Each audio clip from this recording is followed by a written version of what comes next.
Rata-rata ulama itu berpendapat bahwa asal mula Isra itu sebagai hiburan ya. Hiburan dari Tuhan ya, Allah nyukani pelipur larang gini ku saat Nabi ngalami dua kesusahan ya. Itu periode Mekah itu periode tersulit Nabi karena beliau itu sudah minoritas ya, kaum minoritas kecil miskin, terus pendukungnya tidak ada. Satu-satunya yang menggaransi, yang menjamin Nabi tidak dibunuh itu karena beliau dilindungi oleh sinten pamanipun, gini sinten Abu Thalib. Dan termasuk lagi secara kasta sosial ekonomi beliau tinggi karena punya istri yang saudagar kaya, gini ku Sayyidah Khadijah. Tapi ternyata orang yang selama ini benar-benar di belakang Nabi, baik secara materi maupun moral, sing ente-entean berjuang, ternyata wafat. Khadijah Abu Thalib wafat, terus dikenal tahun itu tahun Amul Husni, tahun kesusahan. Sudah gitu niki sing termasuk ilmiah ya, ilmiah. Sudah gitu secara ilmiah psikologis kejiwaan Nabi terguncang. Niki rungokno tenan niki ngaji nggih. Terguncang itu karena secara mitos nggih, keyakinane tiyang Arab niku pun kadung kedikte embek keyakinan yang ditanamkan ulama-ulama Yahudi dan Nasrani. Nggih, kula baleni malih nggih.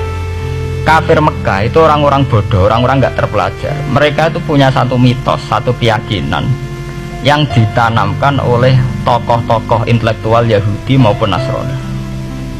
Apa keyakinan itu? Bahwa kenabian itu yang paling mungkin kalau orang itu dari turunan Bani Israel. Orang mungkin Nabi kok orang turunannya wong Yahudi atau wong Nasrani. Sehingga ketika Nabi mendakwahkan diri sebagai Nabi, mereka bilang antakulu innama unzilal kitabu ala ta'ifataini min qablina. Nak jenenge wahyu harus tidak jauh-jauh sangka turunan-turunan Yahudi.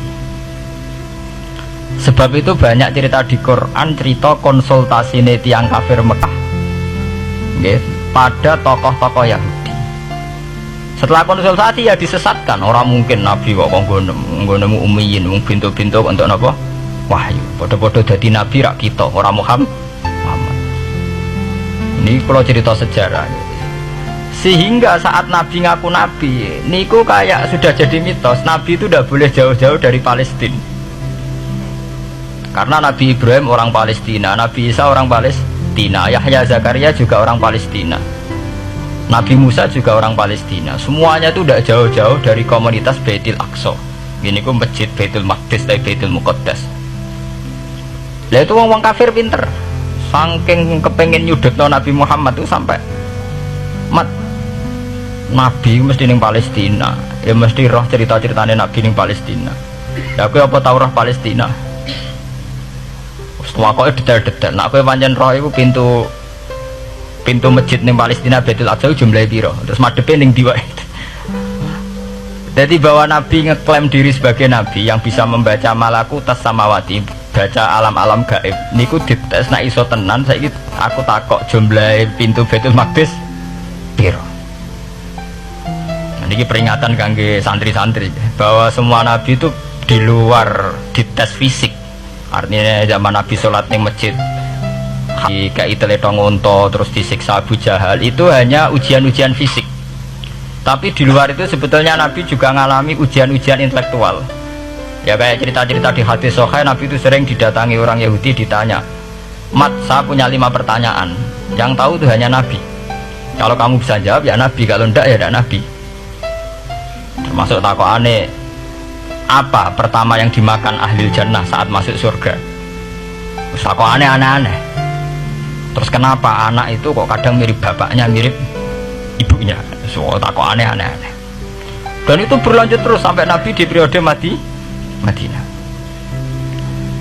Nah sebab itu Nabi itu secara intelektual itu diasah Tuhan lewat proses Isra, di mana Nabi saat itu secara fasih bisa menjawab jumlah pintu Masjid Aqsa sekian. Perilaku Nabi Musa begini, wajahnya Nabi Musa begini, wajahnya Nabi Ibrahim begini. Sampai di hati-hati sahih Nabi bisa menjelaskan detail. Nabi Musa itu rambutnya kayak ini, wajahnya kayak ini, ada mutiwal. Itu detail sekali Nabi Sebab itu di sini diterangkan oleh Imam Suyuti, peristiwa Isra adalah peristiwa di mana Nabi berjumpa para sinten Nabi. Itu asal usulnya kenapa? Karena sudah kayak menjadi mitos Nabi itu tidak boleh jauh-jauh dari tradisi Yahudi, tradisi Palestina. Paham ben sampean roh asal